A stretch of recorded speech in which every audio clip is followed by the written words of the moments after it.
안녕하세요, 여러분. 드디어 SBS의 새로운 판타지 로맨스 코미디 귀궁이 2025년 4월 18일 첫 방송을 시작합니다. 첫 회 예고편을 보고 나니 정말 기대 이상으로 재미있어서 여러분께 꼭 이야기해 드리고 싶었답니다. 이 드라마는 천년 묵은 이무기 강철 육성재분이 조선시대학자 윤갑의 몸에 빙의하면서 벌어지는 엉뚱하고도 긴장감 넘치는 이야기를 유쾌하게 풀어냈는데요. 앞으로 어떤 전개가 펼쳐질지 벌써부터 설레게 만드네요. 첫 장면부터 여러분을 단숨에 끌어들이는 강렬한 오프닝으로 시작해요. 상상해 보세요. 어두운 하늘 아래 번개가 번쩍이고 비바람이 몰아치는 가운데 거대한 이무기 강철이 승천을 눈앞에 두고 몸부림치는 모습이 스크린을 가득 채웁니다. 천년 동안 수행을 마치고 하늘로 오르려던 용이 그 마지막 순간에 불운의 연 속으로 인간 세상에 발이 묶이게 되는 장면은 정말 판타지적 요소를 극대화하며 몰입감을 주더라고요. 그리고 이어지는 장면에서 강철이 윤갑의 몸에 빙의하면서 거울 앞에 서서 당황하다가 이내씩 웃는 모습은 육성재 특유의 장난기 어린 연기가 더해져 캐릭터의 매력을 한껏 살려줬어요. 강철이 넌 누구냐고, 난 강철이다라고 자신 있게 말하는 순간 천년 묵은 존재감과 인간 세상에 대한 호기심이 동시에 느껴지면서 이 드라마가 단순한 로코가 아니라 뭔가 특별한 세계관을 보여줄 거라는 기대감이 생겼습니다. 여러분도 이 첫 신 보시면서 와, 이거 뭔가 다를지도라는 생각이 들었을 거예요. 강철이 윤갑의 몸에 들어가면서부터 속도가 붙기 시작해요. 조정에서 검서 윤갑은 당장 입거라라는 주상 전하의 명이 떨어지는데 강철은 그 명을 듣고 싫은데 내가 왜라고 툭 내뱉더라고요. 이 대사 한마디에 강철의 자유분방한 성격이 딱 드러나면서 인간의 예법이나 규칙 따위는 안중에도 없는 이무기의 면모가 코믹하게 부각됐어요. 여러분, 이 장면에서 웃음 안 나오셨나요? 저는 강철의 그 당당함에 빵 터졌어요. 잡아먹고 싶기도 하고 헷갈리네라고 말하는데 이 대사는 천년 묵은 이무기가 인간의 감정을 처음 느끼는 순간을 유머와 설렘으로 잘 담아냈어요. 이 장면 보시면서 아, 이거 로맨스 라인 제대로 가겠구나 라는 생각 안 드셨어요? 저는 강철과 여리의 케미가 벌써부터 기대되더라고요. 이렇게 로맨스와 코미디가 물 흐르듯 이어지다가 첫 회 후반부에 갑작스레 분위기가 반전돼요. 천년 전 강철과 얽힌 악기 팔척기가 등장하면서부터인데요. 여러분, 이 장면에서 소름 안 돋으셨나요? 숲속에서 거대한 형체로 나타난 팔척기가 왕과 왕자를 집어삼키겠다는 섬뜩한 포효를 내뱉는 순간 드라마가 단순한 로코를 넘어선 긴장감을 주더라고요. 팔척기는 강철의 승천을 방해했던 원수로 천년 전의 저주가 이번 생에서도 강철을 올가매려 한다는 설정이 드러나요. 조정의 한 인물이 악귀가 나의 아버지를 덮쳤고 이제 전하와 원자를 노릴 것이다라며 공포에 떨며 말하는 장면은 이 악귀가 왕실 전체를 위협하는 존재라는 걸 보여줬어요. 강철은 이 상황을 마주하며 팔척기를 막으려면 내가 희생해야 한다고 라며 잠시 당황하지만 곧 그래 한번 해볼까 라며 결연한 표정을 짓더라고요. 육성재가 이 장면에서 강철의 엉뚱함 뒤에 숨은 강인함을 잘 살려내서 캐릭터의 다층적인 매력이 확 느껴졌어요.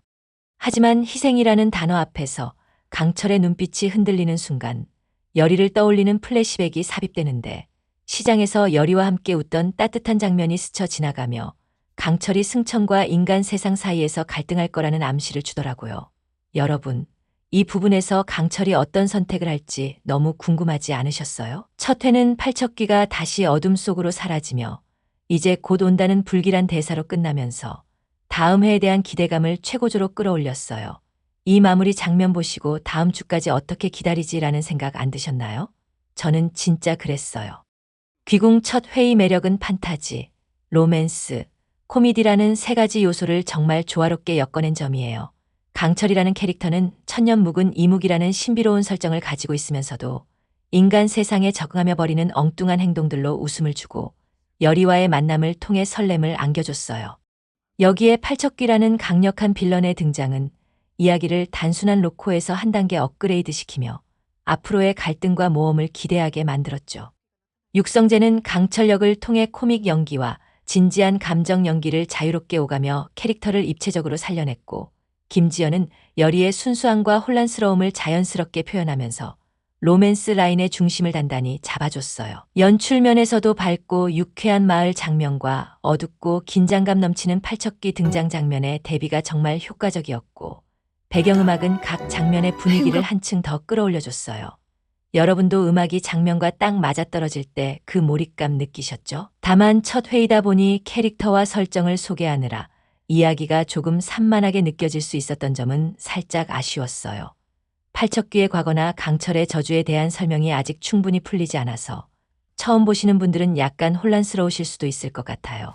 그래도 이건 첫 회의 특성상 어쩔 수 없는 부분이니 다음 회에서 차차 풀려가길 기대해 봐야겠죠.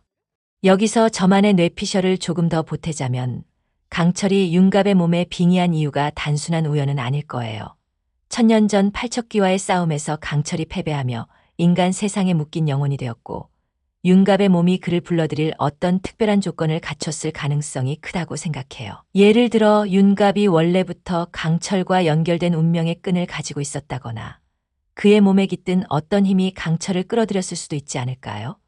열이 역시 단순한 첫사랑이 아니라 강철의 운명을 바꿀 열쇠로 작용할 인물일 거라는 느낌이 강하게 들더라고요. 첫 회에서 열이가 강철 윤갑을 보며 잡아먹고 싶기도 하다는 그의 말에 미소 짓는 장면 있잖아요. 그게 그냥 스쳐 지나가는 장면이 아니라 열이가 강철의 이무기 본성을 직감적으로 받아들이는 존재라는 힌트일지도 모르겠어요.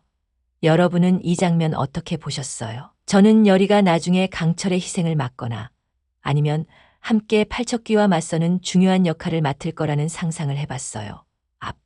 앞으로 강철이 열이와의 사랑을 통해 인간성을 깨닫고 팔척귀와의 대결에서 승리하며 승천을 이룰지 아니면 인간으로 남아 새로운 삶을 택할지 정말 궁금하네요.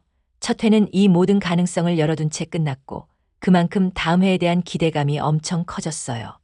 추가로 생각해 본 건데 팔척귀가 단순한 악역이 아니라 강철과 더 깊은 인연이 있을 수도 있을 것 같아요.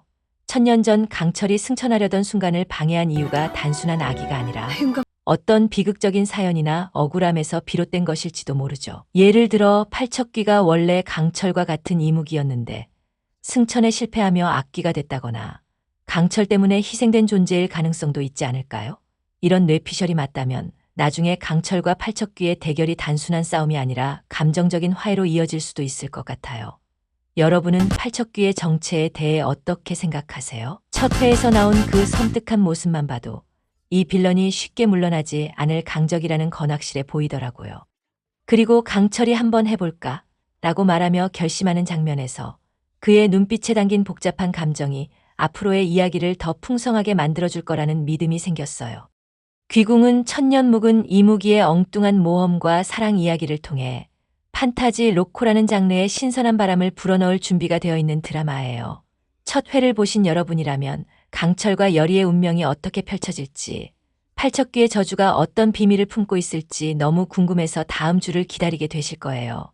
이 드라마가 앞으로 코미디와 로맨스, 그리고 판타지의 균형을 잘 맞춰가며 시청자들에게 웃음과 감동을 동시에 줄 수 있을지 정말 기대돼요. 다음 회에서 어떤 반전과 재미가 기다리고 있을지 우리 함께 기대하면서 기다려보자고요. 이제 본격적으로 이야기가 시작되는데 지금까지 봐주셔서 감사합니다. 좋아요, 구독 버튼 눌러주시면 감사하겠습니다. 구독 알림 설정해 두시면 다음 영상도 바로바로 보실 수 있습니다.